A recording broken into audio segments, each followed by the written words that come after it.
Durante el siglo XVIII, la corona española buscó centralizar su poder y hacerlo más eficiente y moderno. Desde entonces, las colonias americanas fueron vistas como territorios que debían de ser explotados económicamente y dominados bajo un estricto control político. Como imaginarás, el nuevo modelo afectó la vida de la población colonial, particularmente de los criollos, pues estos fueron excluidos de los principales cargos políticos y eclesiásticos. Al sentirse amenazados sus intereses, se intensificó en los criollos novohispanos un resentimiento contra España y despertó en ellos la conciencia de que pertenecían a un grupo con derechos y cultura propia. Esto definitivamente alimentó un sentimiento de identidad nacional. Además, los criollos también tenían como referencia lo que en ese tiempo estaba pasando en Francia con la Ilustración. Recuerda que la Ilustración es un pensamiento que planteaba a la sociedad como un grupo de personas capaz de utilizar la razón para lograr el progreso. Así, las ideas ilustradas junto con las grandes revoluciones liberales como la independencia de Estados Unidos, la Revolución Francesa, generaron en los criollos el sentimiento nacionalista y posteriormente el anhelo de independencia. ¿Quieres saber otras causas de la independencia de México y su proceso para consolidarse como una nación soberana? Para saber más, ve el video.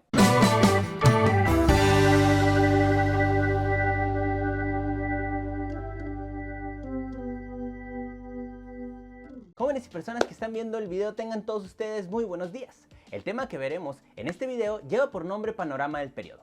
El aprendizaje esperado nos dice que explicarás procesos y hechos históricos desde la independencia hasta finales del siglo XIX y los ubicarás en tiempo y espacio. También identificarás los conceptos de independencia, soberanía, constitución, intervención, imperio y república. Así que sin más, comenzamos. En 1808, el emperador francés Napoleón Bonaparte invadió España y nombró a su hermano José como monarca.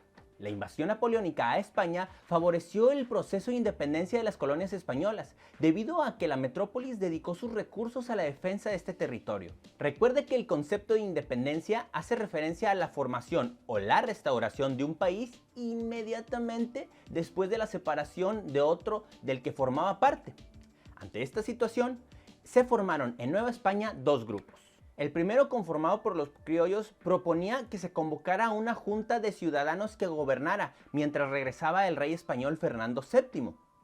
Los criollos argumentaban que la nación había otorgado el poder al rey, pero que, al estar preso, el poder debería de regresar a la nación. Otro grupo, que estaba conformado por los españoles peninsulares, sostenían que el virrey y la audiencia eran los representantes de la corona y las cosas debían de mantenerse de la misma forma. En septiembre de 1810, Miguel Hidalgo y Costilla convocó al pueblo de Dolores Hidalgo para la lucha a favor del monarca Fernando VII y en contra del gobierno del virreinato. Así comenzó la guerra por la independencia de México, que duró de 1810 a 1821. La etapa del inicio se dio en septiembre de 1810 y julio de 1811 y la encabezó Miguel Hidalgo y Costilla. Hidalgo pretendía que Nueva España fuera autónoma mientras regresaba al trono Fernando VII. Su idea no era independizarse como muchos lo piensan. La segunda etapa se dio entre 1811 y 1815. Esta la encabezó José María Morelos y Pavón y propuso un rompimiento total con Nueva España. Mientras en Nueva España se desarrollaba la guerra de independencia, los españoles continuaban también su lucha para librarse del dominio francés, no solo por medio de armas, sino también con fundamento en las leyes. En 1812 se promulgó la Constitución Liberal de Cádiz en España y sus colonias, cual daba la categoría a los ciudadanos de habitantes del Imperio Español, salvo a los indios y afrodescendientes y también a las castas. En 1813, Morelos convocó en Chilpancingo a un congreso en el que se dio a conocer la Carta Sentimientos de la Nación, en la cual se señalaba que América era libre e independiente de España y que la soberanía recaía solamente en el pueblo. Recuerda que cuando hablamos de soberanía hacemos referencia al poder político supremo que corresponde a un estado independiente, sin interferencias externas. Esto lo vimos en el video anterior. Regresando al tema, en octubre de 1814 el Congreso Insurgente se reunió en Apatzingán, Michoacán. Ahí, tomando como base la Carta de los Sentimientos de la Nación, se publicó la Constitución de Apatzingán, antecedente fundamental para la Constitución de 1824, ya en la era de México independiente. Con la muerte de Morelos en 1815, el Congreso fue disuelto y la lucha insurgente empezó a decaer. Solo continuaron combatiendo algunos pequeños insurgentes. Después de la muerte de Morelos, comenzó la tercera etapa de independencia que duró de 1815 a 1821, llamada la Resistencia o Guerra de Guerrillas. fue comandada por Vicente Guerrero, quien realizó la guerra de guerrillas en las montañas del sur. Mientras tanto, en Europa, a principios de 1820, un movimiento armado en España obligó a Fernando VII a poner de nuevo en vigor la Constitución Liberal de Cádiz. El rey, quien había regresado al trono en 1814 y abolió la Constitución regresó al absolutismo. Es importante mencionar este concepto. Recuerda que la Constitución es la ley fundamental de un Estado que define el régimen básico de los derechos y las libertades de los ciudadanos y los poderes de las instituciones en su pleno uso de la organización política. Con esto explicado, jóvenes, las disposiciones de la Constitución no fueron bien recibidas en Nueva España por los peninsulares y la Iglesia, que veían en ella ideas liberales y que afectaban sus intereses, por lo cual empezaron a pelear la independencia en contra del gobierno virreinal. Al año siguiente, insurgentes y realistas tuvieron un acercamiento para poner fin a los años de lucha armada. Agustín de Iturbide, criollo y comandante del ejército realista, desarrolló un plan independentista llamado el Plan de Iguala. En agosto de 1821 se firmaron los Tratados de Córdoba, mediante los cuales se aceptó la independencia del Imperio Mexicano. Recuerda que un imperio es una organización política de un estado que extiende sus dominios a otros pueblos y que en general tiene el poder centrado en un emperador. El imperio se conformó como una gran nación que abarcaba un enorme territorio desde la Alta California hasta Panamá. Sin embargo, la aparente felicidad con la que se consumó la independencia no supuso realmente un consenso en la forma de gobierno que debía adoptar la nueva nación, lo cual derivó en una inestabilidad política, económica y social durante buena parte del siglo XIX. Nacer a la vida independiente no fue fácil para México. En lo económico, la nación se enfrentó a grandes desafíos. 11 años de lucha armada habían dejado al país en una situación muy difícil. Gran parte de los caminos estaban destruidos, la actividad minera se había paralizado y los campos de cultivo estaban abandonados. Por otro lado, los españoles peninsulares se llevaron el dinero y no era fácil establecer un sistema eficaz para el cobro de impuestos.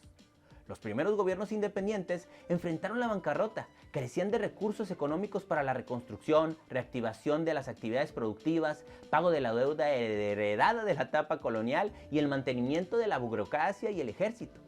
La crítica situación económica, ética y social que vivió México durante los primeros años de vida independiente lo habían vuelto vulnerable a los embates de las potencias extranjeras. Sin embargo, México hizo grandes esfuerzos extraordinarios para conservar su soberanía y a finales del siglo se consolidó como un Estado nacional, que podía gobernarse a sí mismo con su territorio y sus habitantes, sin injerencia de otras naciones.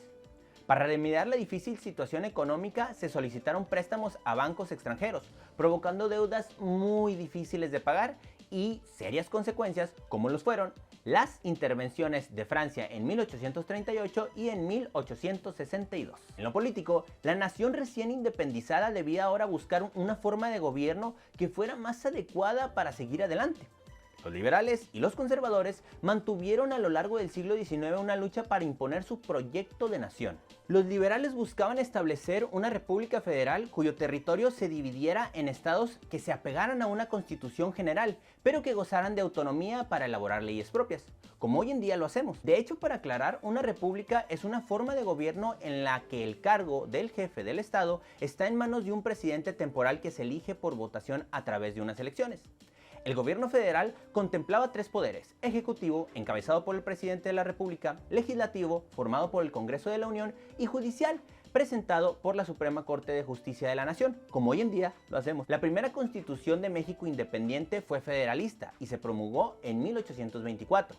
Los conservadores, por su parte, pretendían establecer un gobierno centralista donde el territorio se dividiera en departamentos, regidos por una constitución única, que dictara leyes para toda la nación. El gobierno centralista contemplaba cuatro poderes: ejecutivo, legislativo, judicial y un cuarto poder conformado por hombres notables que supervisaran a los demás poderes. La primera constitución centralista se llamó las Siete de Leyes y entró en vigor en 1836.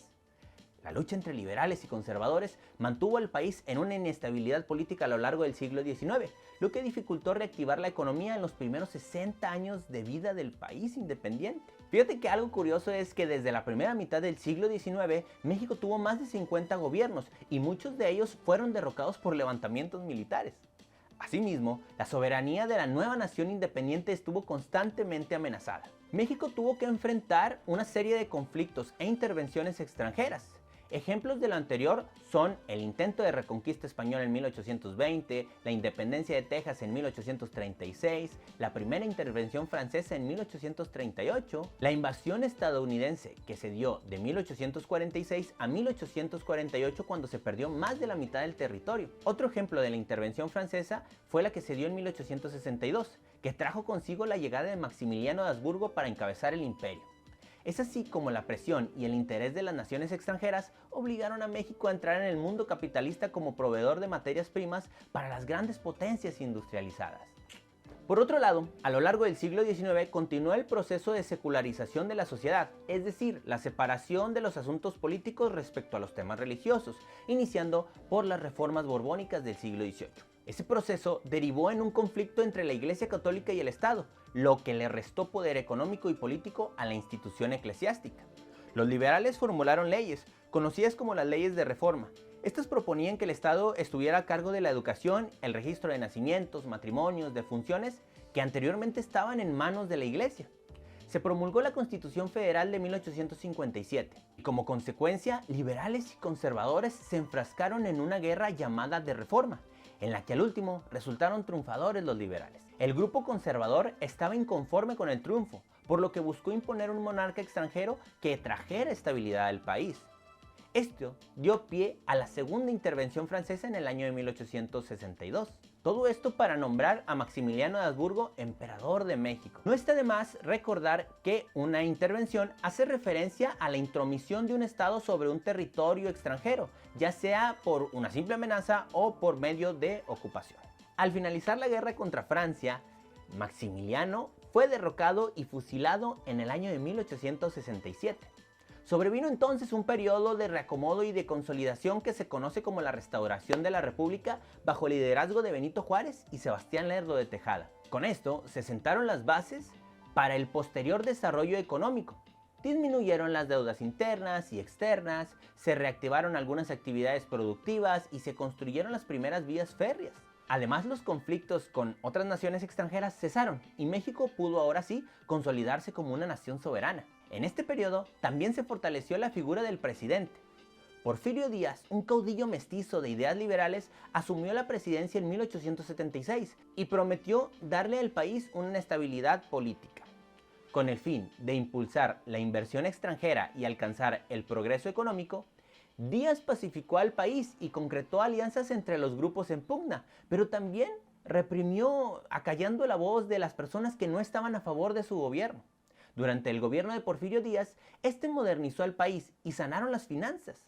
La verdad es que su buena campaña de publicidad, en su lema decía paz, orden y progreso, atrajo a muchos países extranjeros y comenzaron a invertir en la construcción de vías de ferrocarril, de explotación petrolera, de activación de la minería, de sistemas de comunicaciones como el telégrafo y el teléfono. Así México se incorporó de una manera más activa al desarrollo capitalista internacional, la verdad como un país tecnológicamente independiente. Sin embargo, la prosperidad solo favoreció a pequeños grupos privilegiados y se agudizó la enorme desigualdad económica y social que permanecía en aquella época en México. La mayoría de la población permaneció ajena al progreso y seguía viviendo en la pobreza y el atraso. Para sorpresa de muchos y de otros no tanto, Porfirio Díaz se mantuvo en el poder durante más de 30 años a través de reelecciones arregladas o simplemente tratando de conservar su poder. Y bueno, jóvenes, antes de finalizar, te explico la actividad que vamos a realizar durante esta semana. La actividad que realizarás es un mapa de México. En el mapa de México tendrás que ubicar 5 hechos históricos que sucedieron entre la independencia de México hasta finales del siglo XIX, o sea, hasta 1900. Para cada hecho que encuentres, explicarás brevemente el proceso de ese acontecimiento, registrando la fecha en que sucedió y señalando en el mapa el lugar en donde ocurrió. Por último, deberás de relacionar en la doble columna que se te muestra el concepto con la definición correcta. Jóvenes, esto ha sido todo por el día de hoy. Nos vemos entonces en el siguiente video. Bye bye.